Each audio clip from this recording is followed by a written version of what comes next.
Hello listeners, and welcome to the Montel Weekly Podcast, bringing energy matters in an informal setting. This week we take the pulse of what's happening in Brussels.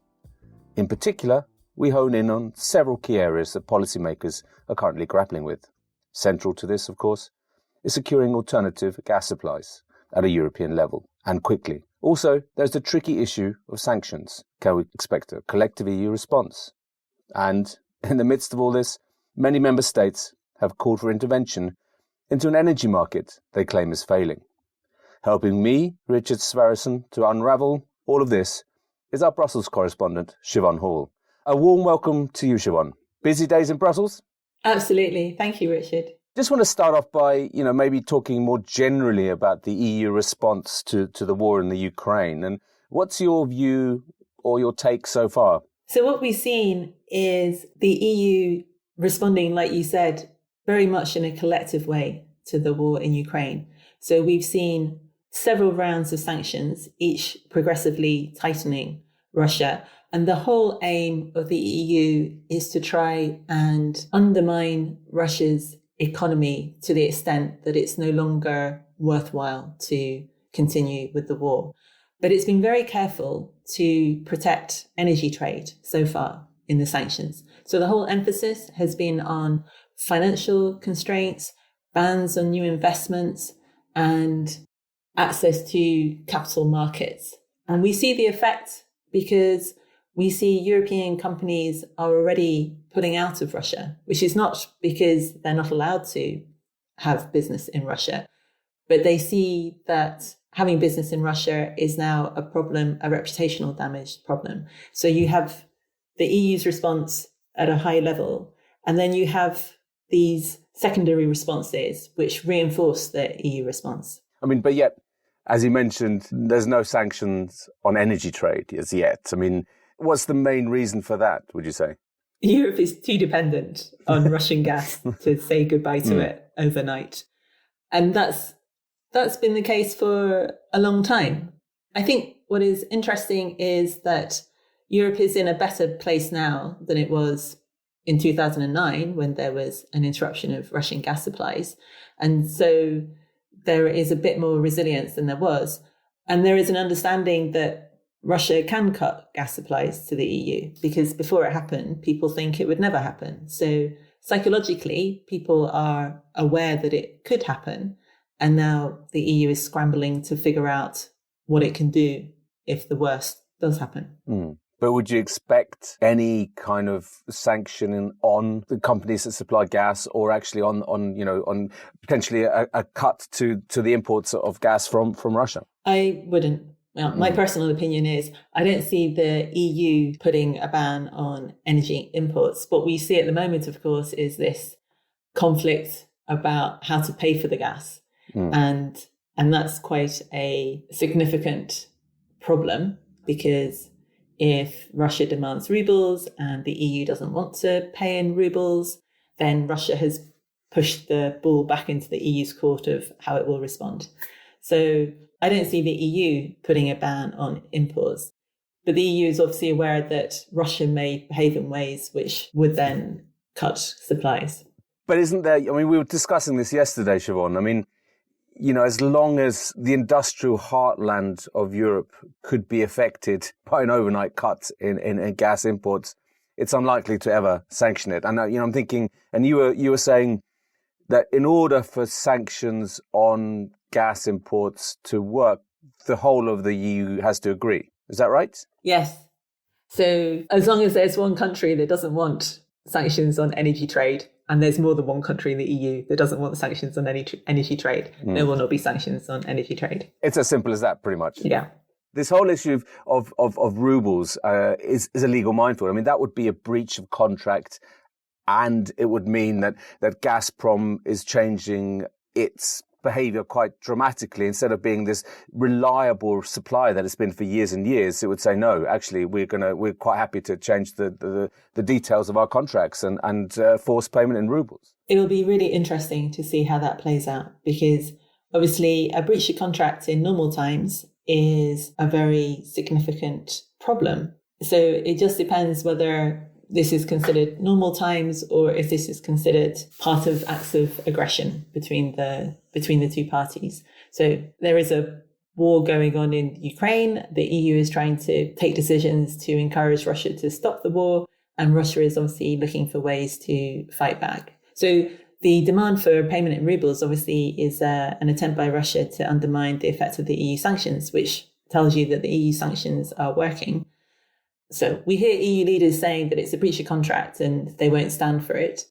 It just depends whether Gazprom is willing to burn its bridges or whether there is any chance that something else may get resolved before then. I mean, this is not for us to discuss really, is it? But, we see changes in the war in Ukraine at the moment. There appears to be, it's not getting worse at the moment. Thankfully not. I mean, it'd be very interesting to see how this sort of say ruble play will evolve and how it will potentially be resolved, if at all, and the Gazprom's role there.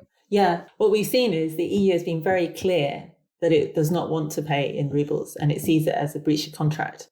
So it would be quite difficult now for the EU to go back on that because that would be a capitulation.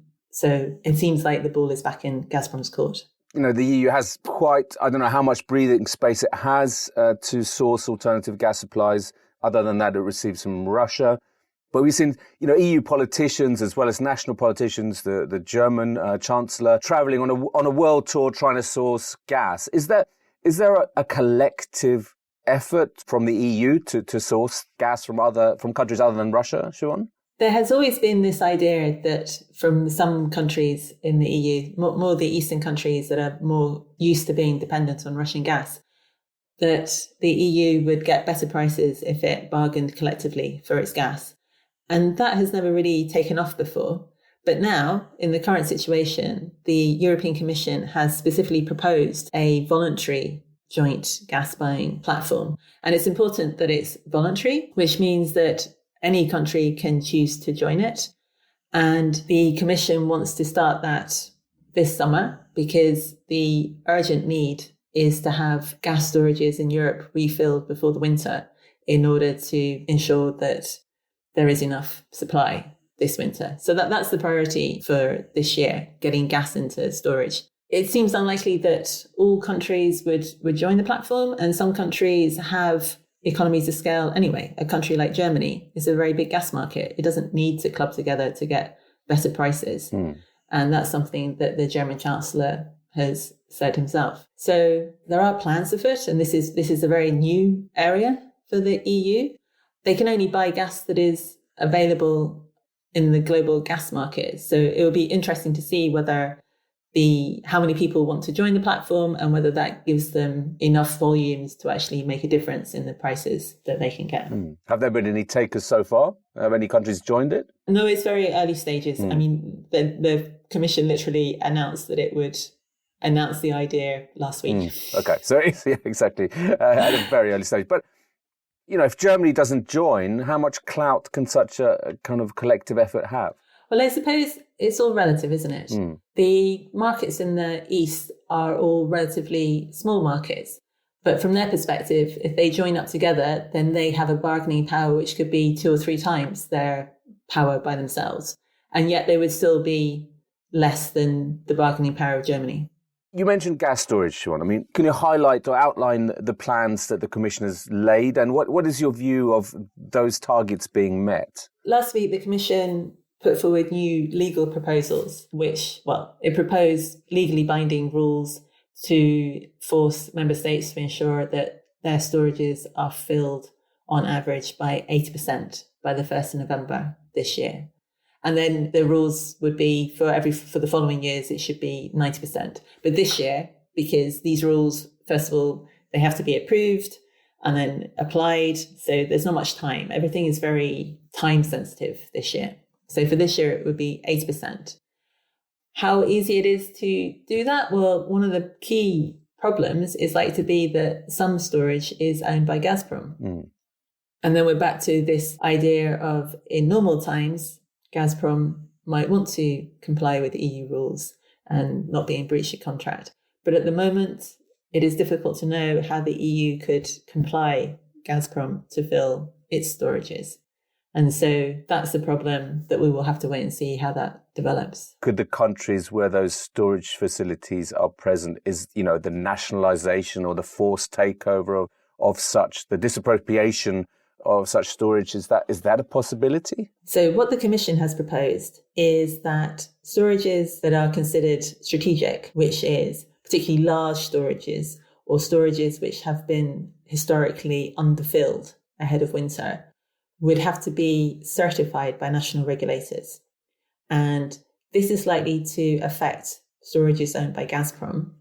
And the proposal is that if a regulator finds that the owner of a storage is a risk to European supply security, then the Commission will be able to make that owner divest its shares in the storage facility. So that's not the same as nationalising. That's more like EU competition law, where you see if there is a behaviour or an ownership of assets in a market which is causing a problem in the market, then the Commission can make that company change its behaviour or sell its shares.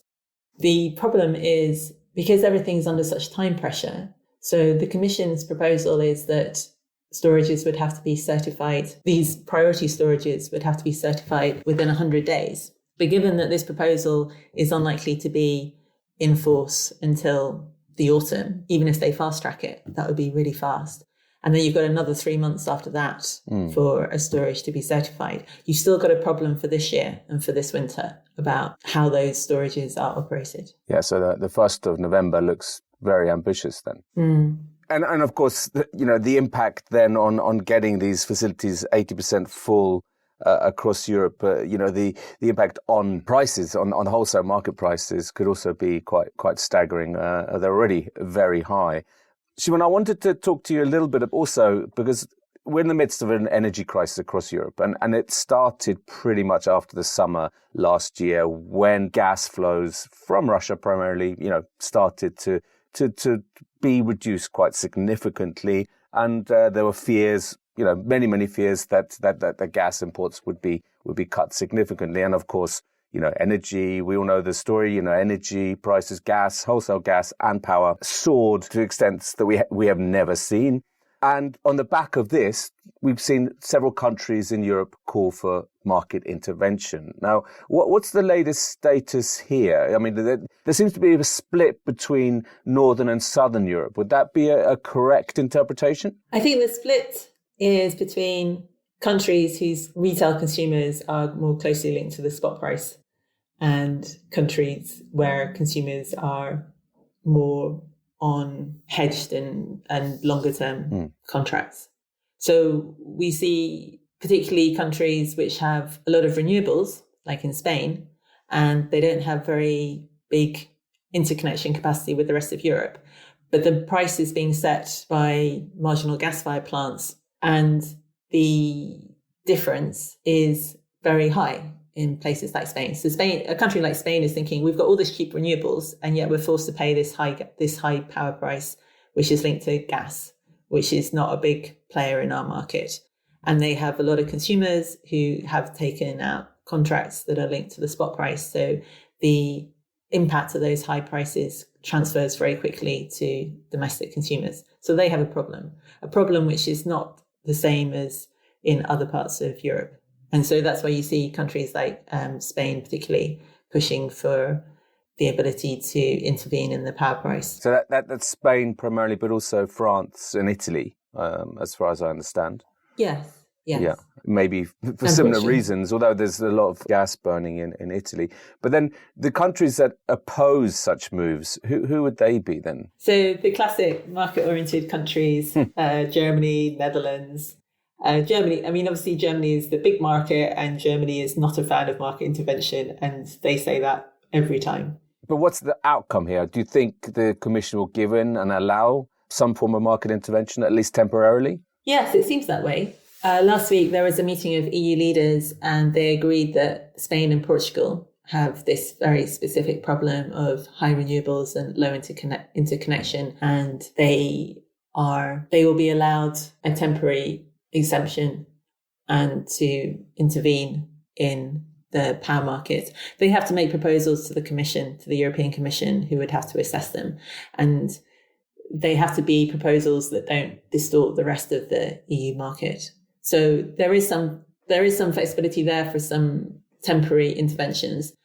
Some of the countries, like France, has been pushing for a wider overhaul of the European power market to move away from marginal pricing. But it's difficult to see that would get enough support to be taken up. But the Commission is going to come with some proposals and ideas in May on how to adjust the power market to reflect the fact that there is more renewables and there's more volatility. And these are not new ideas. I mean, the EU reformed its power market just a couple of years ago in this direction. So we will wait to see what the Commission proposes in May. Anything that they propose that is going to be legal is going to take several years before it would actually be enforced because of the time it takes to approve legislation. So that you've got these parallel tracks. You've got things that governments can do immediately, which would come under state aid rules, possibly, and would need approval from the Commission. And then the longer term track, which is changes to legislation, which is what France is pushing for. I mean, in a way, it's a bit of a slippery slope, though, isn't it? I mean, if you start, because every power market or national power market has its own characteristics and could be exempt from certain aspects of the wholesale price. So this is why one of the criteria is that any such measures should not distort the wider European market or cross-border trading. And obviously, like you say, there is a big risk that if you've got measures that are capping prices in one market, it's going to muffle the signals for where power should flow in Europe. So it could affect cross-border trading. So that's the kind of things I'll have to look at and guard against. I mean, it's been quite interesting. This is my interpretation, Siobhan, but as at the start of the energy crisis, sort of late last year or mid last year, really, you saw a lot of isolationist, maybe call them nationalistic moves to protect their own consumers within their own borders.